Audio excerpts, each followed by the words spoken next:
Alors bonjour à toutes et à tous.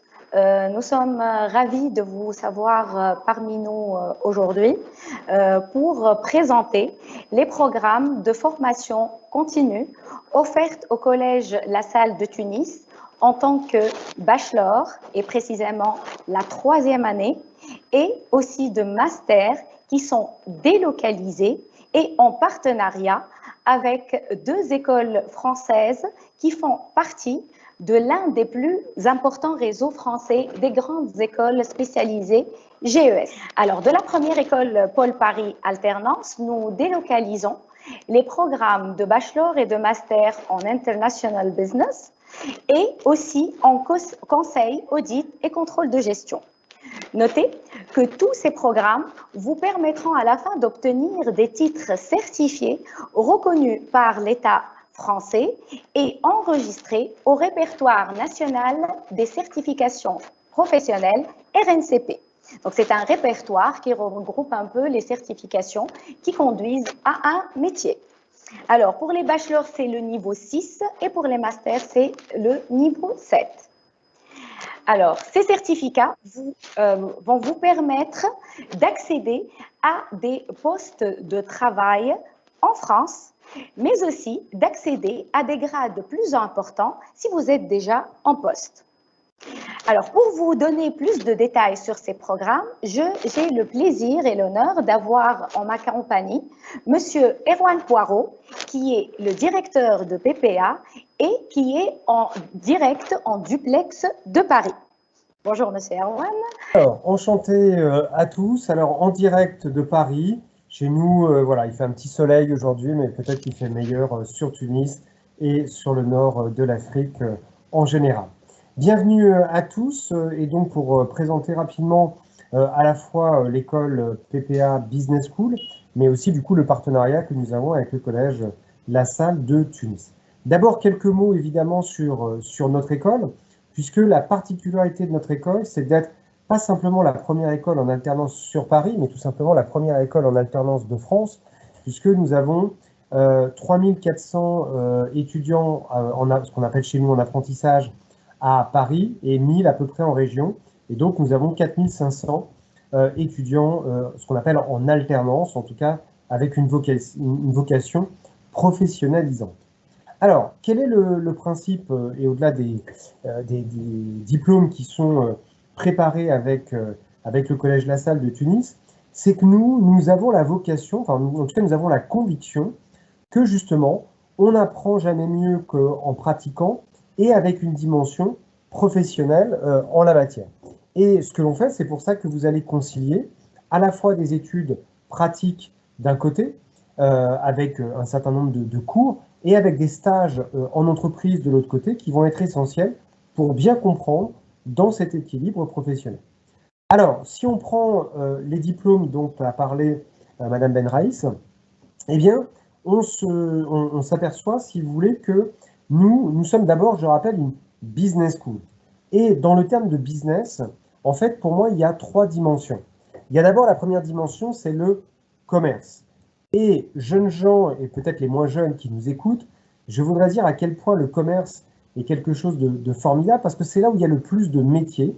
Je ne sais pas si c'est pareil dans le Maghreb et le nord de l'Afrique, mais en France, par exemple, et souvent en Europe, malheureusement, la fonction commerciale n'est pas toujours bien considérée, parce que c'est elle qui fait vendre, mais souvent, ce n'est pas la plus noble. Alors que dans les pays anglo-saxons, ce que l'on appelle les sales, c'est la noblesse dans l'entreprise, parce que c'est véritablement là que se trouvent justement les emplois et la beauté du métier de commercial. Alors, je mets dedans la vente et ainsi de suite, le commerce international. Donc ça, c'est la partie qu'on appelle business.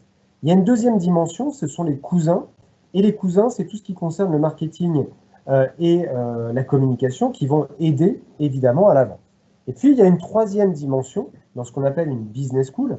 C'est évidemment pour gérer une entreprise, il faut aussi avoir et maîtriser tout ce qui concerne la gestion. Et la gestion, justement, eh bien, ça concerne la comptabilité, la gestion des hommes, notamment par rapport à ça. Donc, avant de passer aux 2 diplômes, du coup, qui vont être présentés ici, je vais revenir effectivement sur d'abord le premier diplôme. Enfin, il y en a deux, mais la filière, on va dire, qu'on appelle International Business, au sein de PPA Business School, à la fois au niveau du bachelor, c'est-à-dire l'équivalent Bac+3, et l'équivalent du master, c'est-à-dire 5 années, après le bac notamment. Alors, vous avez, je vais dire deux mots puisque Mme Benraïs en a parlé, sur la reconnaissance par l'État, justement, de nos diplômes, et expliquer un petit peu ce qu'est ce fameux RNCP en France, parce que déjà, pour nos étudiants français, ce n'est pas forcément le plus facile, donc forcément, ce n'est pas toujours très clair. Je vais essayer de clarifier l'idée. En fait, ce qui est assez clair, c'est que l'État français, en 2002, a créé justement ce répertoire pour mettre dedans à la fois les diplômes qu'on appelle plus universitaires, plus académiques, et les diplômes reconnus par l'État, mais davantage orientés vers le monde professionnel. Et donc, ce RNCP veut dire Répertoire national des certifications professionnelles. Alors, il y a des centaines et des centaines de diplômes en la matière. Et par contre, ces diplômes, ils ont un intitulé justement très précis, ils renvoient à des métiers. Nous, on simplifie en disant International Business, mais si jamais vous êtes diplômé, du coup, à travers notre partenaire, c'est-à-dire le Collège La Salle de Tunis, de cette filière, eh bien, le parchemin officiel que vous allez recevoir, ce sera à Bac+3, donc ce qu'on appelle le niveau 6 au niveau européen, et le non officiel s'appelle responsable d'affaires commerciales et du développement international. Vous voyez que c'est un petit peu long, c'est pour ça qu'International Business est souvent plus facile. Et au niveau master, au niveau au-dessus, c'est manager, puisque ça correspond à un métier de développement commercial. Je reviens sur... Alors, peut-être si vous pouvez mettre la petite diapositive précédente. Alors, sur les programmes, je ne vais pas rentrer parce que ça va être un peu long, mais du coup, pour donner l'état d'esprit. D'abord, l'objectif sur ces diplômes, que ce soit à bachelor ou à master, c'est vraiment de faire de vous ce qu'on appelle des business développeurs. Et un business développeur, qu'est-ce que c'est? Eh bien, c'est quelqu'un qui va développer sur le plan commercial des marchés. Alors, ça peut se faire dans votre pays. Par exemple, vous êtes à Tunis et vous souhaitez développer ici un marché quelconque. Alors, ça peut être de l'éducation, ça peut être de l'informatique, ça peut être des produits, mais c'est aussi très tourné vers le commerce international. Et par exemple, le Maghreb ou le Moyen-Orient a toujours une tradition très forte dans le commerce international. Et bien du coup, ça veut dire que par rapport à ça, vous allez apprendre à tous les éléments qui sont liés aussi à l'import-export. Il y a des techniques particulières et puis des techniques liées à la vente en tant que telle, puisqu'il faut aussi des méthodologies particulières. Et puis, il y a, donc ça c'est un premier point des programmes. Deuxième élément, c'est tout ce qui concerne les éléments de gestion. Parce que vous comprenez bien qu'une fois que j'ai fait une négociation pour vendre des produits, eh bien, il va falloir les acheminer, ces produits. Et donc, il va se poser des questions logistiques. Il va falloir gérer tout ce qui est comptabilité, trésorerie, finance par rapport à ça. Et puis, il va falloir également maîtriser aussi la partie gestion des ressources humaines parce qu'il faut bien avoir des êtres humains, des contrats qui vont aller avec. Et puis, il va falloir une belle culture générale également, puisque, pour ne prendre qu'un exemple, vous savez très bien que la géopolitique est particulièrement importante en termes de culture générale, parce que le commerce, c'est le commerce des hommes, il y a des traditions différentes, des cultures différentes qu'il faut comprendre. Et par exemple, quand un Français échange avec un Tunisien, eh bien, même si nous avons des histoires partagées, nous avons aussi des différences et c'est important de les maîtriser. Voilà pour faire court sur cette partie dite international business. Très bien, Monsieur Erwan. Merci pour votre présentation. Au fait, je voulais ajouter une précision par rapport à la géopolitique, d'ailleurs, qui est assurée par un enseignant qui viendrait de Pôle Paris Alternance et qui assurera le secours pour une période accélérée, mais qui donnera le cours à nos étudiants ici à Tunis, où j'espère ce qui va être fait en présentiel. Et si ce n'est pas le cas, on peut toujours aussi assurer ce cours en ligne. C'est ce qu'on a fait en période de Covid l'année dernière. Je vais redonner la parole à Monsieur Erwan pour qu'il donne un peu plus de détails sur le programme de conseil audit et de contrôle de gestion. Voilà. Donc, effectivement, sur le deuxième diplôme en partenariat, enfin l'autre diplôme, l'autre filière, autour des domaines financiers.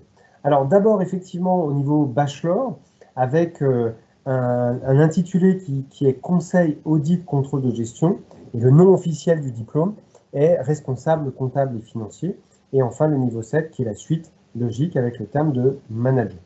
L'idée est assez simple, c'est que pour pouvoir gérer les comptes d'une entreprise, on a besoin d'avoir une posture d'abord de consultant, c'est-à-dire de bien comprendre déjà de savoir-faire évidemment des comptes, donc ça c'est à travers la comptabilité. Une fois que je maîtrise ces comptes-là, il va falloir que je les analyse, et pour les analyser, c'est aussi tout ce qui est domaine du contrôle de gestion, c'est la vérification de ces éléments de compte, et d'avoir une posture de consultant, c'est-à-dire de quelqu'un qui peut analyser justement ces éléments. Donc là, on a toujours des éléments communs sur la gestion d'une entreprise, mais avec évidemment, on insiste assez fort sur tout ce qui va être la comptabilité, le contrôle de gestion et la posture de consultant. En parallèle, sachant qu'on calque, si vous voulez, nos modules sur des diplômes qui existent en France, qui s'appellent le DCG ou le DSCG en la matière. Et vous occuperez soit dans des entreprises, vous viserez après les métiers, par exemple, de responsable comptable et financier, de directeur, ce qu'on appelle le DAF, directeur administratif et financier, ou alors ça peut être pour travailler directement dans des cabinets d'audit, c'est-à-dire qui vérifient les comptes des entreprises. J'ai oublié de le dire tout à l'heure, mais comme Madame Travelsi, c'est-à-dire avec le côté, une mission à réaliser en entreprise pour valider votre diplôme, et un niveau d'anglais, qui est le TOEIC, c'est-à-dire de l'anglais professionnel, que vous devez passer pour valider votre diplôme. Voilà pour l'affaire court. Donc, on vous remercie infiniment, Monsieur Erwan, d'avoir accepté d'être parmi nous. C'était vraiment un réel plaisir de partager ce moment avec vous et avec les personnes qui nous suivent, en espérant vous voir bientôt chez nous. Merci pour votre invitation. En tout cas. Et on vous dit à très vite. On vous attend. Merci. En ligne, vous pouvez toujours poser vos questions et venir sur place. Vous serez accueillis par nos responsables des admissions qui vous donneront tous les détails nécessaires pour votre inscription. Donc, l'inscription est ouverte. Nous vous attendons et à très vite.